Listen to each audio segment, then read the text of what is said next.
just 1 or 2 minutes more, and for everybody to join, then we start actually the meeting.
Okay, I think we can start.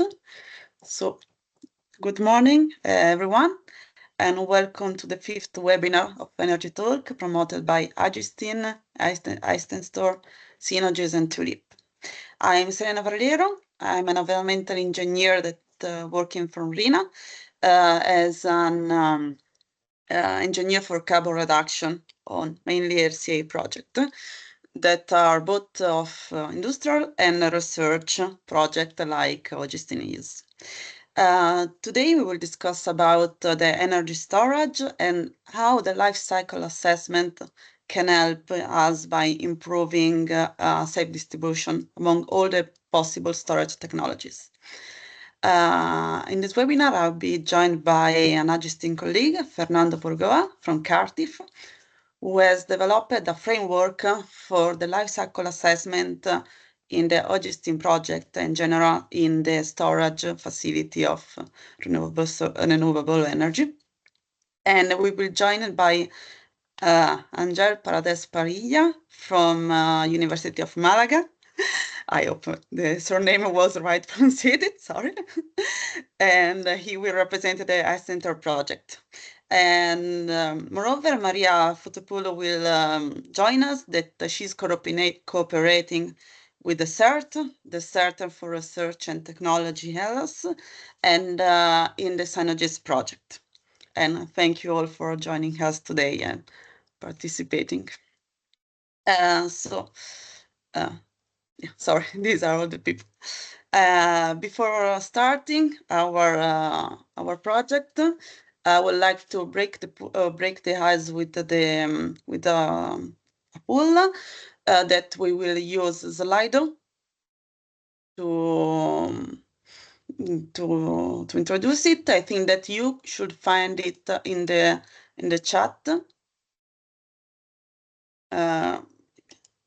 Yeah, and this is our first question, just to break the ice and know us better. So, which category best describes your professional role? The research academia, technology providers, industrial grid users, grid operators, policymakers, or other institutions that are not listed here. Please, if you can answer, if you have some problem, just let us know. The Q&A section is still available, is already available, so we can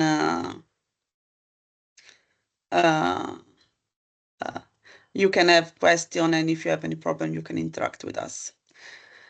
Okay, so far I see that, okay, maybe I'll wait a little bit more.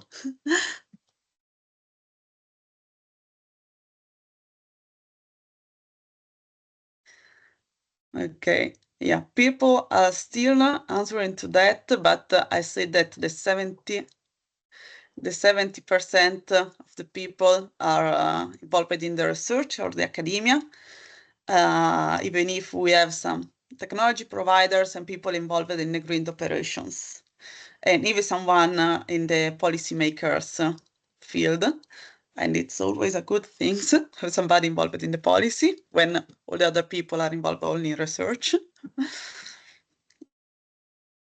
And I wait maybe a little bit more, but I think that the response the percentage will be quite stable. Research academia wins. Okay, maybe I'll go to the next question for the polls. That is which category? Oh no, sorry. Oops. Which is the most important factor driving the transition to a more sustainable energy system? So, which is the thing that we need to improve, that we need to work on more? The technology advancement, the policy and regulation, the public awareness, and the demand for new energy system, or the economics that is behind all of that?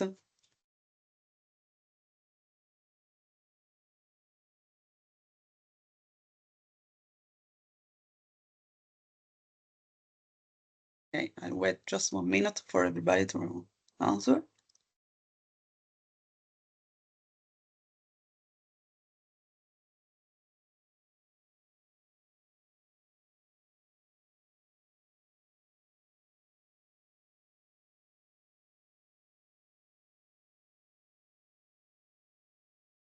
Okay, well,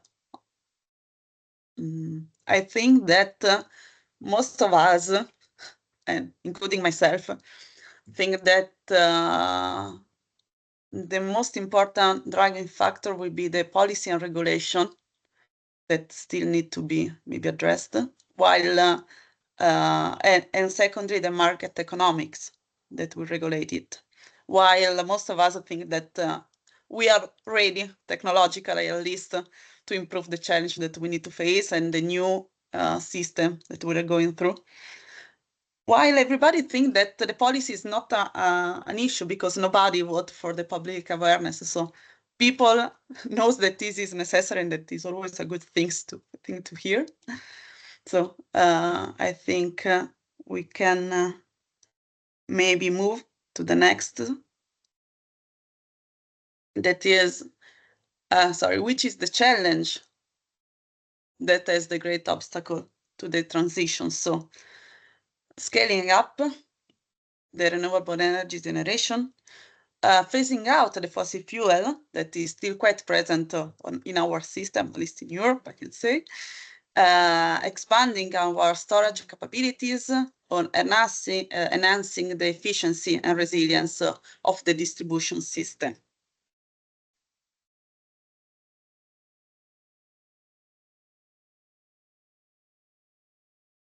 Okay.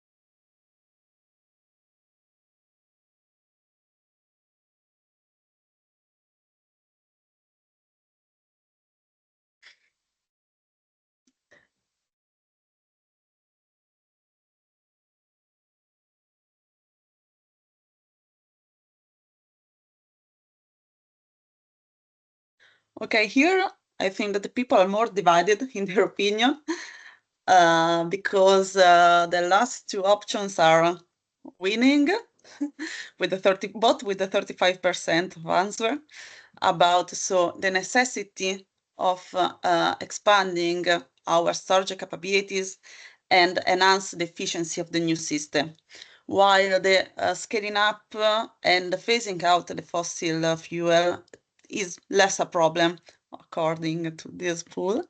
And that's a good thing because I think most of the people are involved in those phases, so it's good to hear. Okay. So I think we can close the poll. We have quite an idea. I think that nobody else is voting. And maybe so I can go on with a small presentation just to focus a little bit the numbers and how we should improve the storage system in the following years. So according to the European Union, the 75% of the greenhouse gas emissions is due to the energy production, and so it's mainly due to the fossil fuel consumption. And what we need to do to reduce drastically these emissions is to produce the 80% of our energy through renewable sources by the end of 2050. Now we are lower than the 40%, something around the 35-37% of renewable energy in our system. And so which is the main difference with a renewable energy system compared to a fossil fuel system? That is what we have today. Well, first of all, we will have many different sources. The renewable energy is a big family. And we will have so a diffused production, not more a main plant that is delivering the energy everywhere, but many small plants. Let's think about the photovoltaic and so on. But the main difference, that is why we are here today, actually, is that most of the renewable energy is a discontinuous production. We will have moment of peak in the production and a moment when the production will be low. So we need a way to store the energy that is produced in the moment of peak. And we need so to reorganize all our energy system to face these differences. And just to give you another idea of the challenge that we need to face is that to have this 80% of energy produced by renewable sources, we will also need to have 600 gigawatt of storage capacity by the end of 2050. Now we are about the 70 gigawatt of storage capacity in our system in Europe. All these data refer to Europe. And how this storage system will be? Well, it should be flexible because it needs to adapt. Need to be adapted to the discontinuous production of energy. Sorry, and then you will need to balance our demand and supply of energy. The good things to know is that we don't have only one technology. There's more than batteries on the table, and there are many different storage technology and storage process that we can use. We can use not only electrochemical, as I said, as batteries, but also mechanical kind of storage, storing energy with the hydroelectric, with moving. So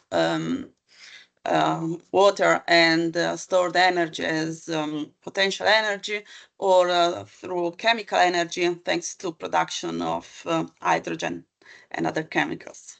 So we should choose also our best option according to our necessity and the place of implementation and availability of resources.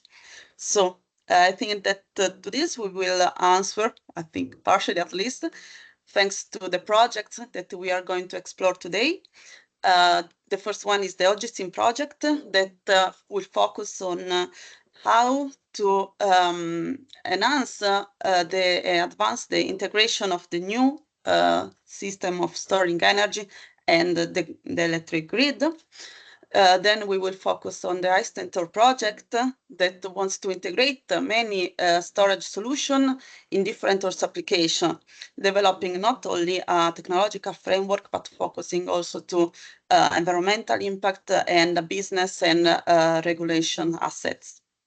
Then we will see also the Synergenis project that wants to develop a frameworks for both methodology, tools, and technology to make this new storage system as efficient as possible, also taking into account the social aspect of the project. So, and I think that here also you can see some general information, but we can also start maybe asking a couple of questions to Angela and Maria that are joining us from both of the project. And thank you again for joining us today.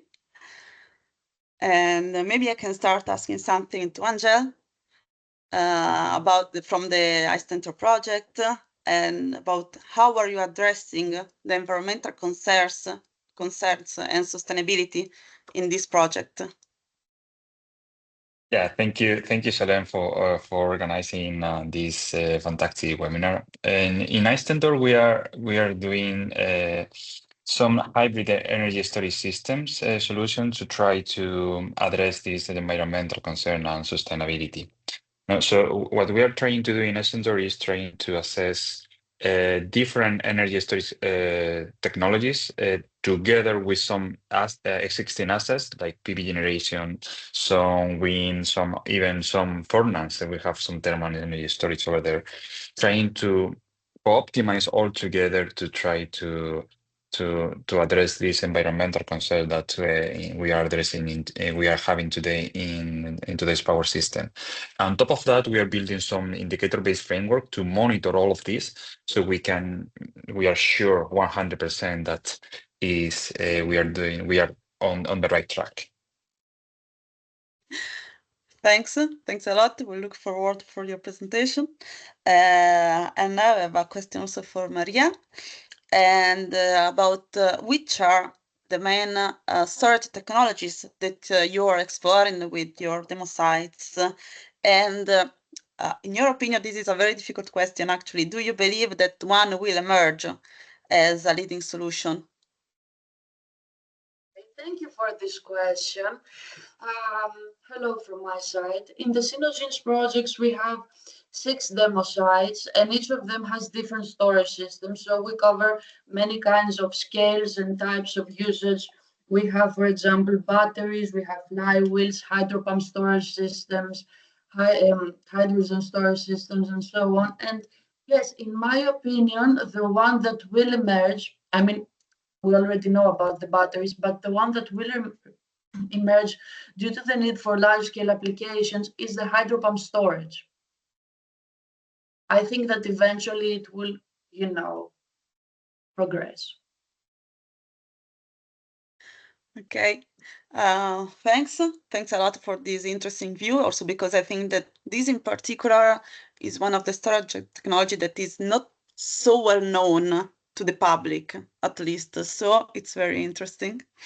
And I think that now we should leave the floor to Fernando, that he will introduce us the LCA, the LCA framework that he has developed for the Agistin project. So I leave the floor to you. Yes, thank you, Selene, for the introduction, and props to all the attendees for your interest in the topic. So I'll take control of the slides. Let me see if it works. Okay, so now I'll move on to the next presentation. But before diving into the presentation, we have a poll for all of you. This is a simple one, so we just want to assess the level of awareness on the LCA topic in the audience. So the question is, how familiar are you with the concept of life cycle assessment? Very familiar, somewhat familiar, or not familiar at all. So we will stop here for a minute to see how interested or how aware are you.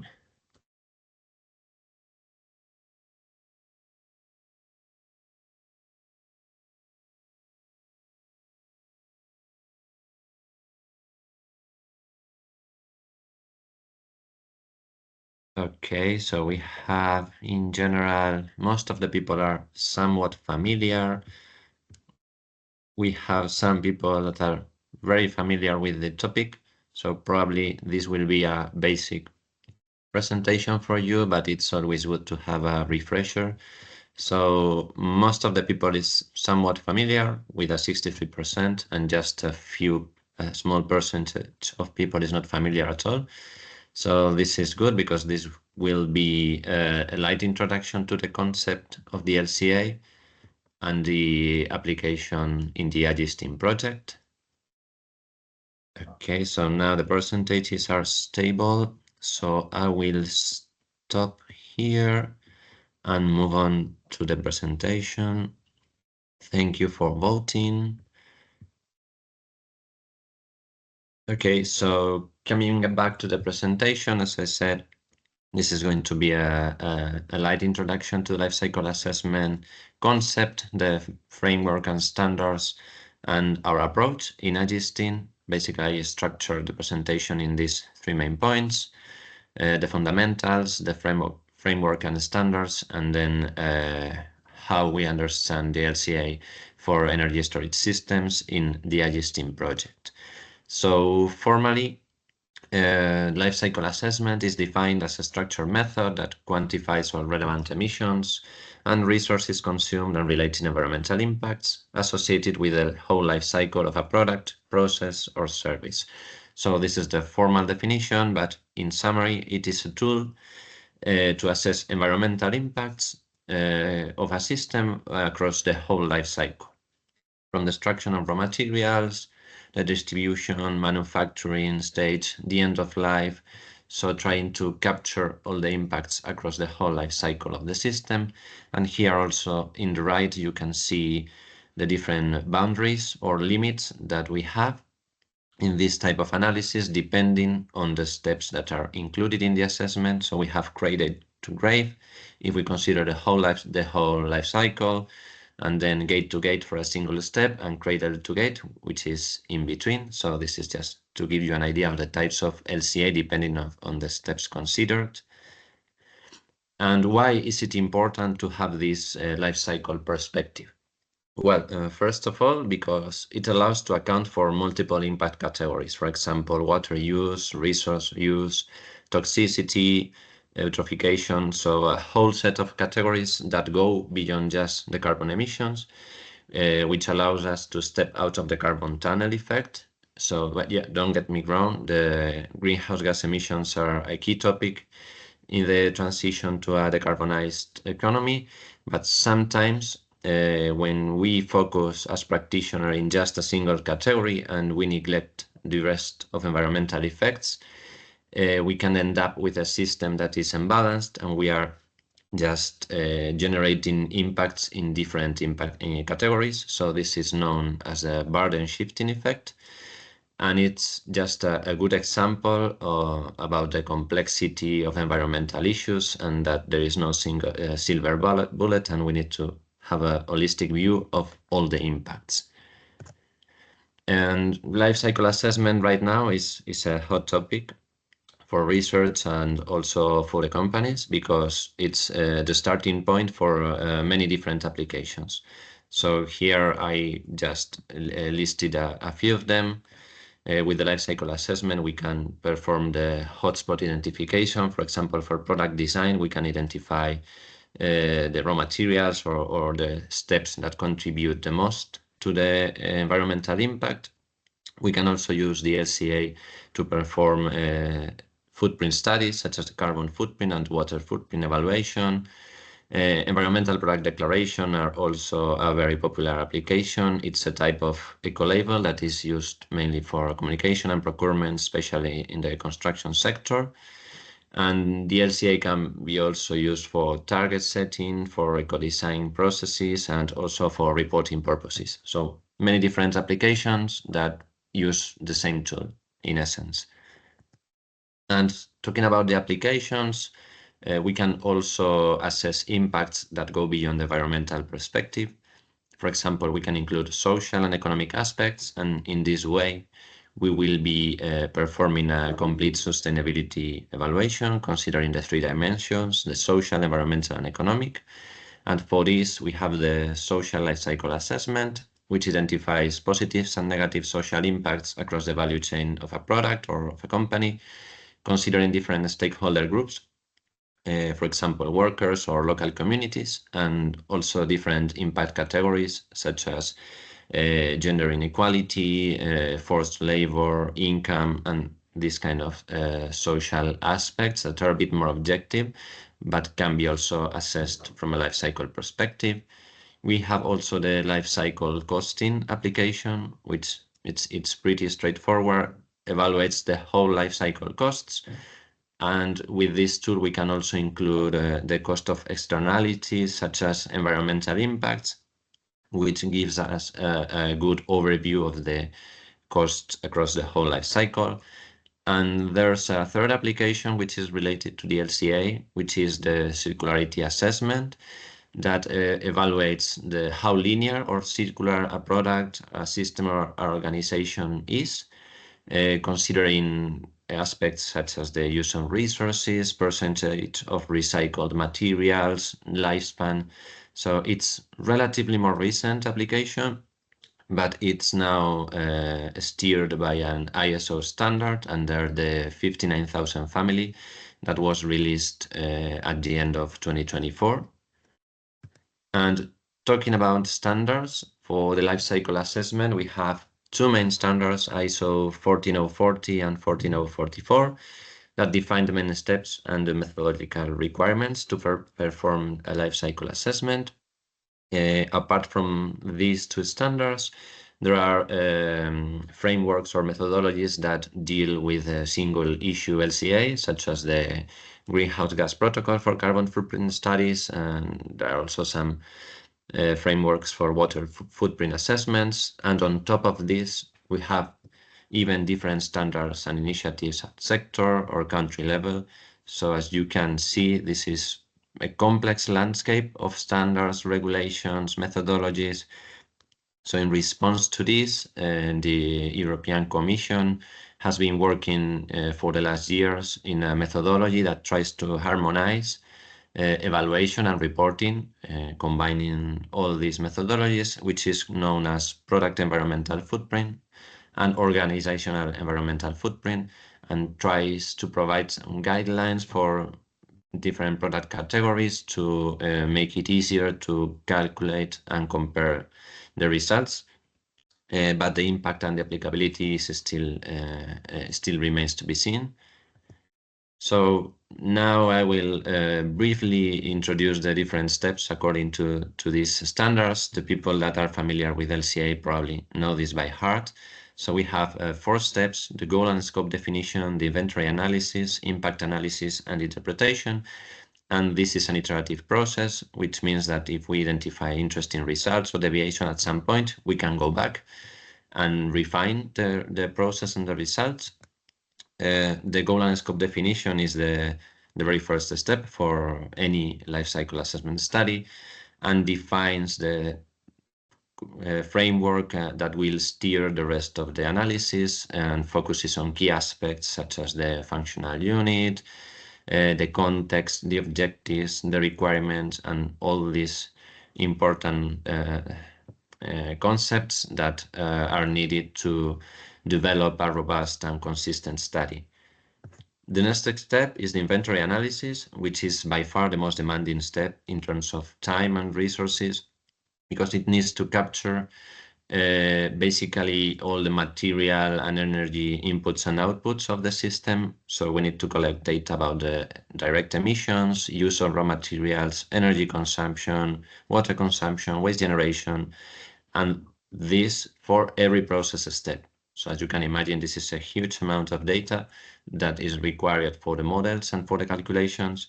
And this data is not always available. So there's a strategy that divides these inventories in two types of data: primary data that is coming directly from the system. And when we find data gaps, we can use secondary data, which is background information coming from external databases, patents, or from literature review, always taking into account the right data quality. The next step, once we have defined the goal and scope and we have all our nice data, our inventory, is to transform this inventory into the impact categories that we have selected in the impact analysis step. And once we have all the results, the final step is the interpretation, which focuses on evaluating the robustness of the results, drawing conclusions, assessing different scenarios, the uncertainty, sensitivity analysis. There are different tools that we can use to build a strong set of conclusions for this study. And now that we have a good idea of the fundamentals, we will try to explain a bit what we are trying to do in Agistin. But first, let me introduce you the two demos that we are assessing. We have a green hydrogen production site in the Energy Transition Campus in Amsterdam that deals with renewable energy generation and green hydrogen production. And we have another demo that optimizes a network of irrigation canals in Catalonia. And as you can see, these are very different demos. So the first step in Agistin was to design a common framework for the life cycle assessment of the advanced GRIS interface integrated storage. So for both of the solutions that we have in the project, and we did this taking into account existing ISO standards, the ILCD handbook, and the product environmental footprint handbook that I already mentioned. And with all of this, we prepared a set of, let's say, guidelines for life cycle assessment practitioners working on the field of energy storage that goes step by step, providing recommendations. And we also performed a literature review to extract best practices in the field. So here you can see an example of some of the recommendations for this type of assessments. And now that we have this framework ready, we are putting it to a test. So we are moving from the theory to the practice with the life cycle assessment of the two demo sites in the project. This work is still starting, but we already have a three-step strategy that follows a bottom-up approach, starting from the evaluation of the individual components, assessing the hotspots in terms of environmental impact, and then we will put everything together and refer it to the functional unit, which can be production of 1 kilogram of hydrogen, for example, or delivery of 1 kilowatt hour of electricity to the grid, and in combination with data from the operation. And once this is ready, we will compare everything with a baseline scenario to assess if the Agistin solutions overperform the existing systems. And basically, we will combine data from technology providers in the project with secondary data, ensuring the comparability of the results, selecting the right calculation basis. And we will also use information from the operation of the pilots and energy models and simulations to try to improve the quality of the data. And once everything is ready, we expect to get to something like this. This is just a dummy set of data for the example, but ideally we will get evaluation of the Agistin demos considering the different impact categories that we have, where we can drill down to the component level and material level evaluation. And with this, we can get an idea of how the solutions that we have in the project perform in terms of environmental impact. And with all this information, we can benchmark the project scenario with the conventional solutions, also including different scenarios. And finally, to top it all, we are trying to assess the effect of ancillary services in this type of systems, trying to evaluate the implications in terms of LCA modeling and the impact of the different services. But yeah, this is an ongoing work, so if you want to hear more, just stay connected to the project results. And I think that's all from my side. So before moving on, to the next round of presentations, we have a final poll based on all the information that we presented to you. We would like to see on a scale of 1 to 5, being 5 very important and 1 not that important, I think. How important do you think life cycle assessment is for the future of energy storage system? In a sense of how important is to invest time and resources in perform these kind of studies to understand how the different systems perform in terms of environmental impacts, in terms of emissions, use of resources, also considering economic and social aspects. So we would like to have an idea. Okay, so just 4 and 5 stars, which is good from my perspective as LCA practitioner.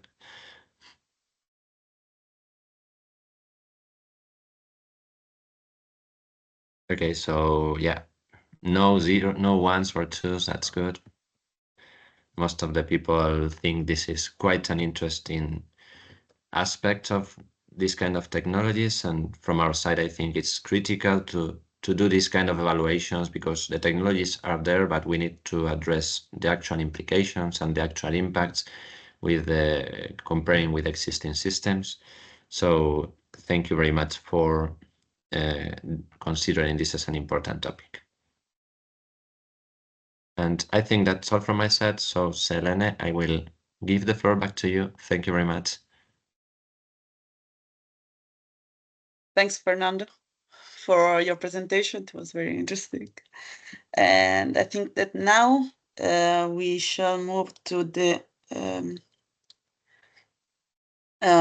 presentation from the i-Stentore project, to Angel, that will show us 2 use cases from the i-Stentore project, and it will give us also an overview on the LCA approach for this project.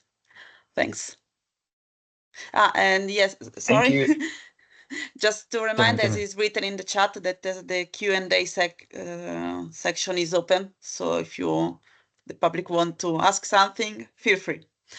Sorry, Angel, now I'll give the floor to you. No.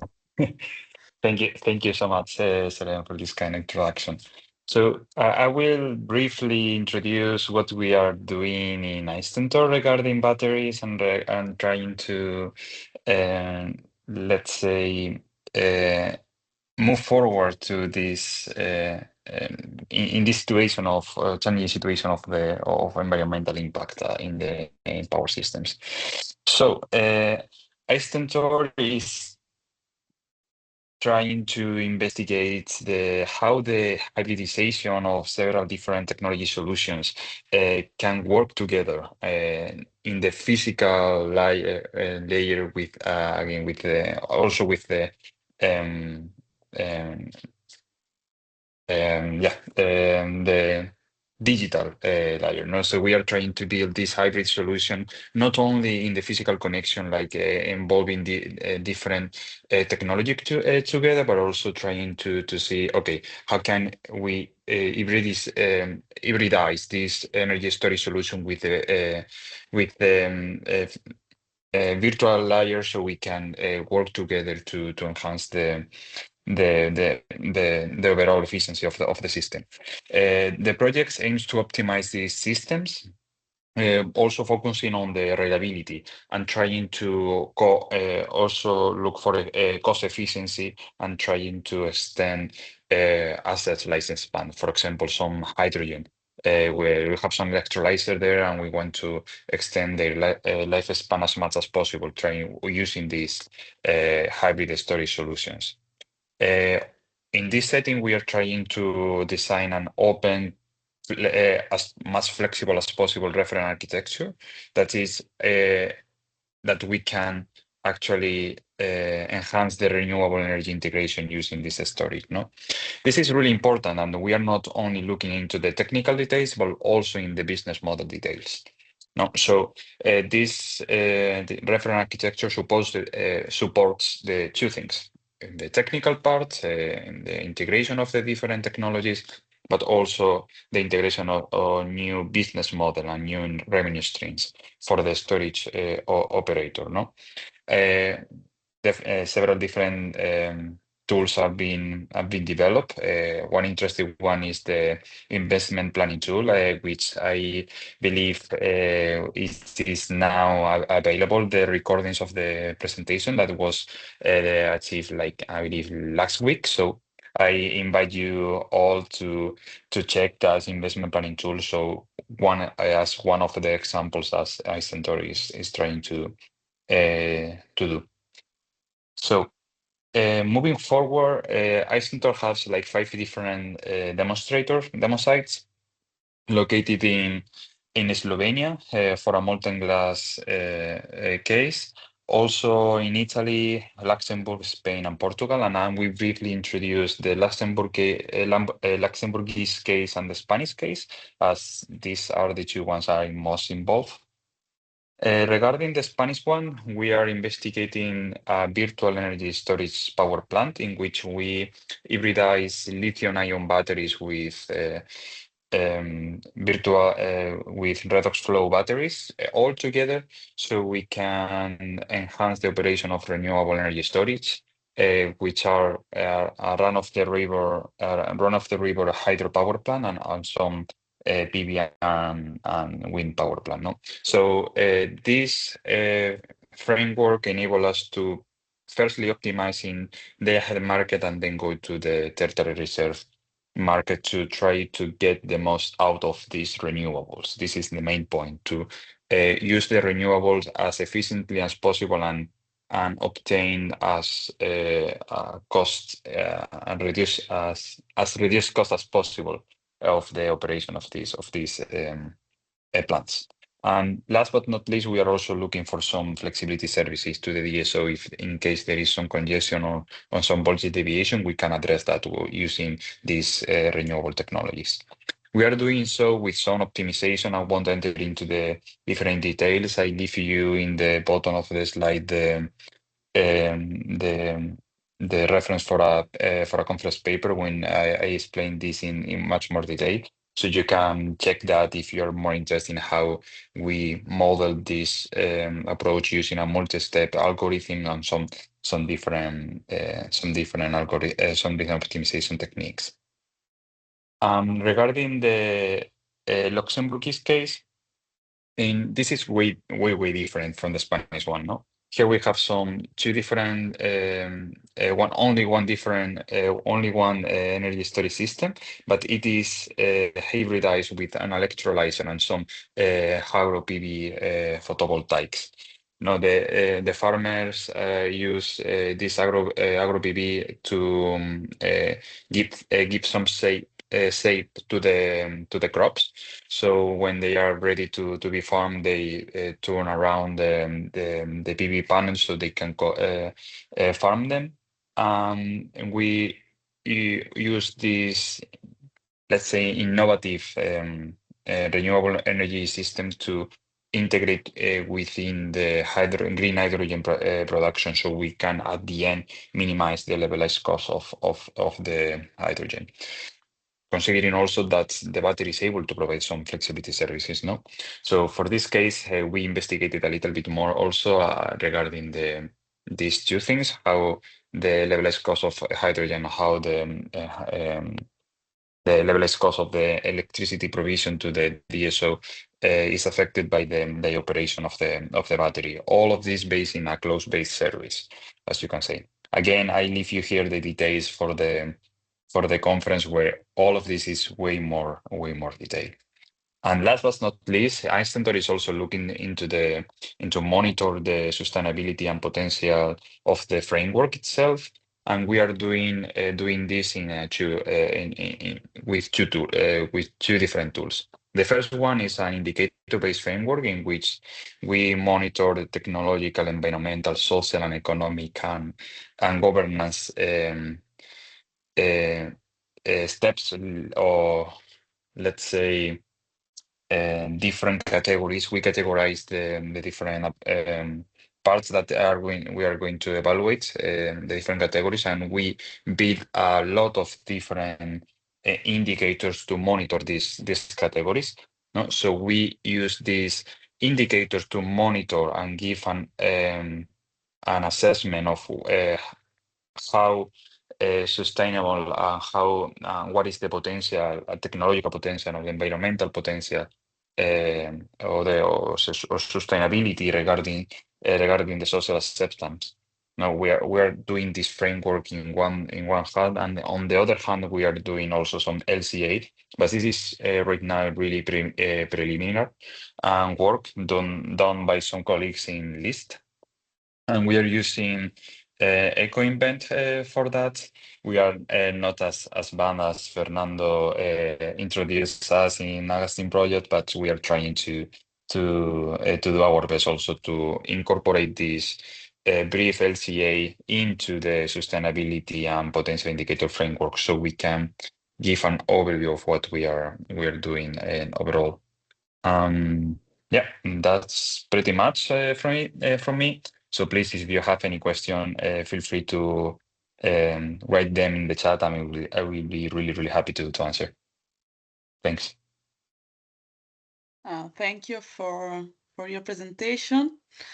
And I think we can go on with the presentation of Maria on the Synogenes project. And she will introduce us the demos project and the search platform for the LCA that is verifying. Right, Maria? I leave the floor to you. Yes, that's right. Yes, thank you very much. So, hello once again. I have taken control of the slides, I think. Okay, perfect. My name is Maria Fotopoulou, and I'm an electrical engineer at the Center for Research and Technology, Hellas. And I'm here today presenting the Synogenes project. So, in contrast to the previous presentation, Synogenes is kind of in the middle of the project, so we do not have any actual results from the pilot sites. Therefore, I will be presenting the cases and the types of storage systems that we will be analyzing in the future, and I will also introduce the house-built search platform for LCA.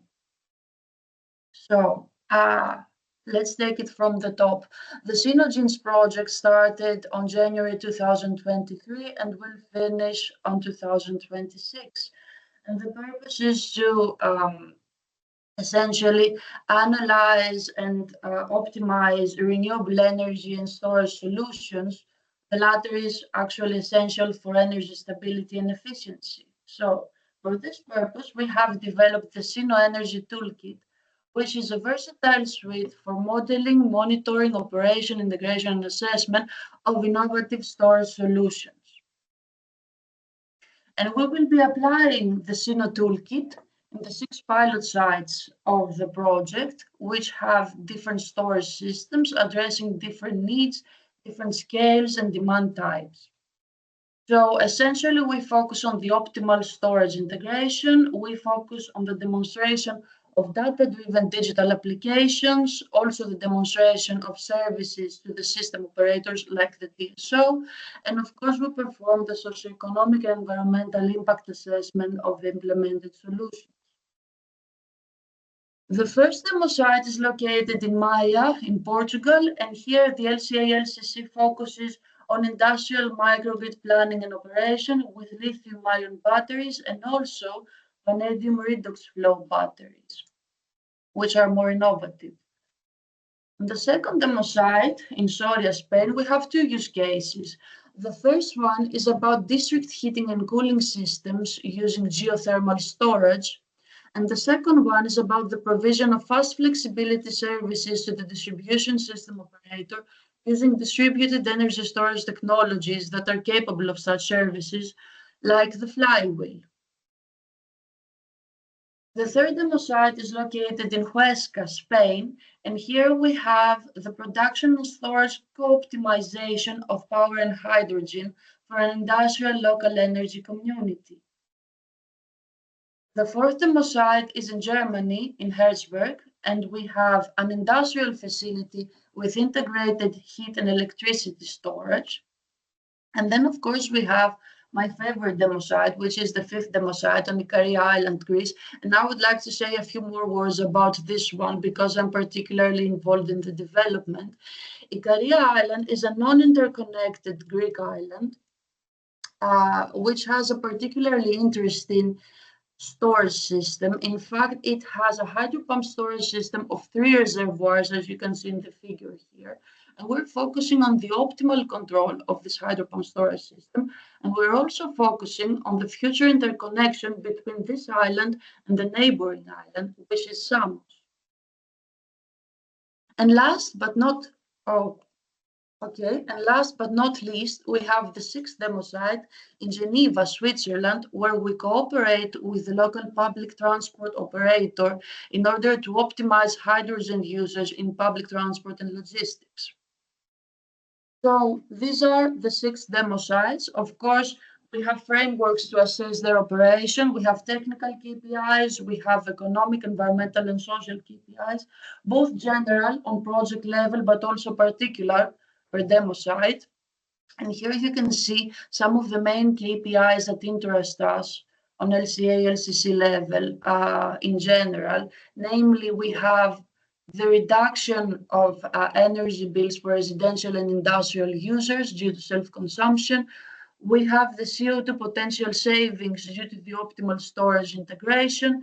And of course, and this is quite important, we have the citizen and user and community engagement, the social engagement to the Sino Energy Toolkit. Now, in order to perform the LCA-LCC analysis, we in CERT will be using our own platform, which is the Verify platform. This platform accounts for real-time field production and consumption. It utilizes both primary and secondary data, which means we have Internet of Things capabilities to assess real-time what happens at the demo sites. We combine commercial and innovative technologies for energy production, management, and storage. And of course, we comply with international ISO standards. And here you can see some print screens from the user interface from previous projects. This is similar to what we will be doing in the Synogenes project. In particular, it is the visual analytics of LCA and LCC analysis at district level for some of the available sectors. So hopefully within the next 1 or 2 years, we will have more results about the LCA, LCC analysis of all of these aforementioned storage technologies. And this is pretty much the end of my presentation. Do you have any questions?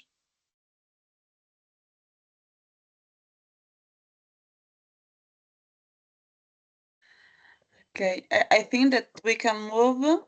First of all, thank you for your presentation. I think we can move to the Q&A section, maybe, because there's actually one question in the Slido. Maybe I take the control. Okay. Yes. And something. Okay. And yeah, we can all participate to this Q&A section.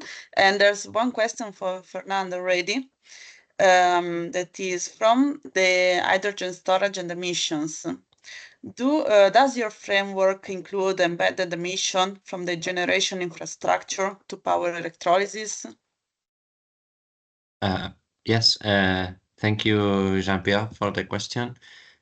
From our side in Agistin, we will try to capture all the data from the infrastructure for the generation and for all the components in the green hydrogen production site, as well as for the other side. But for this in particular, we are now launching a consultation with the suppliers of the equipment to try to get the data in form of a bill of materials for each component. So in this way, we will get really nice quality data about all the components and all the raw materials in the infrastructure. And with this information, we will model the upstream and the embedded emissions in the infrastructure. So yeah, we are addressing that part of the system. So.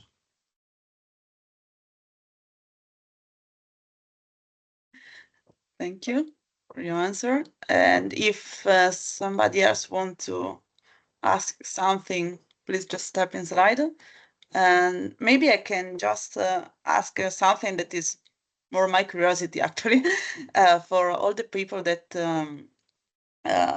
presented something. So Maria, Angela, and Fernando, that is if there will be some advancement both in technology, practice, politics, business, what in your opinion will be always some challenge to face in implementing new technology? Who wants can start? It's a difficult question. I know. Maria? Yes, I suppose, well, this is kind of a general question, but I think that Yes. the main challenge that we face nowadays and we need to find the solution to is the new net billing strategies. We're currently switching from net meter to net billing here in Greece. I do not know about the rest of the European countries, but it is quite challenging in terms of energy communities, what happens with the distribution system operator, what happens with the aggregators, and so on. And I think that there should be more research into this before actually adopting storage systems in net billing strategies, P2P cooperation, and so on.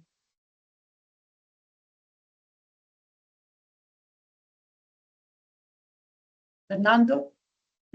Yes, if I may, from my perspective, and talking in general about technology advancements, I think there are several factors that make this kind of research challenging.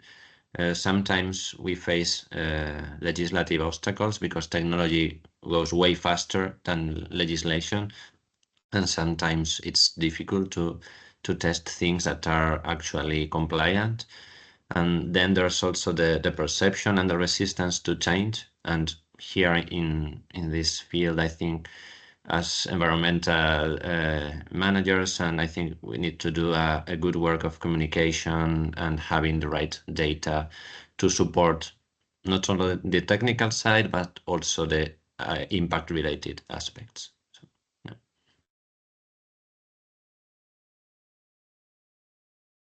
If I may, there is also the thing of cost competitiveness, and yeah, I believe providing hybrid solution is also kind of I know that I'm from from a project working on a hybrid solution, but I believe it's also really important to diversify the different energy storage that we have.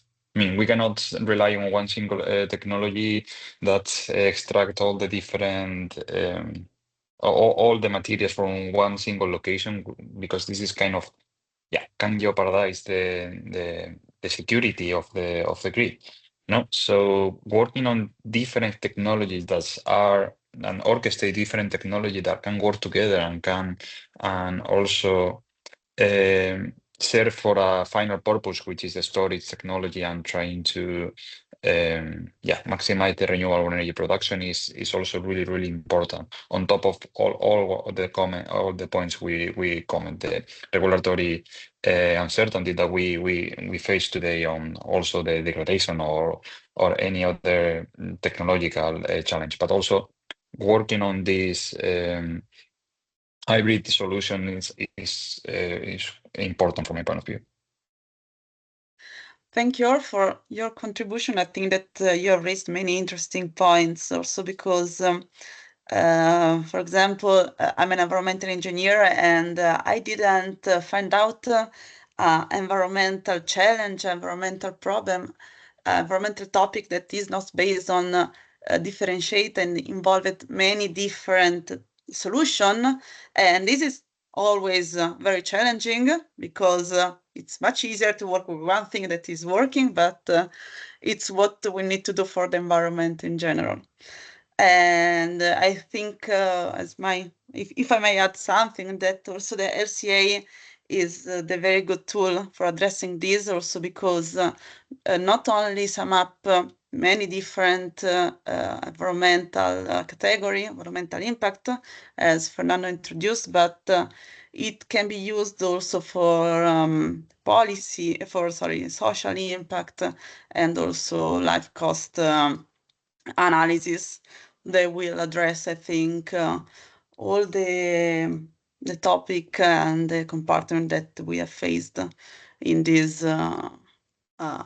talk, in our small webinar. And I don't know if you want to add something. I don't see other questions, actually. I think we are on time. Strange but true. So I just want to thank you all for participating, for joining us today, both our speaker and the people that join us online. Just a couple of final, and sorry, also thanks to Oliver Eunice that actually organized this energy talk, and without her, we will be all a little bit disorganized and missed. So thanks very much, Eunice.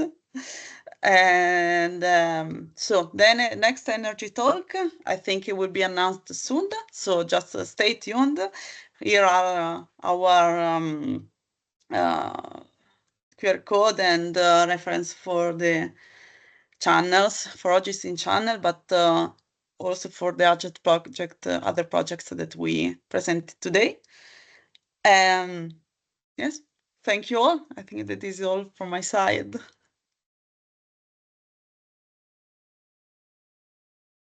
Thank you. Really, thank you. Thank you all. Thank See you you. Have a very nice much. rest of the day. Have a nice day. Have a nice day. Have a Bye-bye. nice day, Have a everybody. nice day. Bye. Bye. Bye.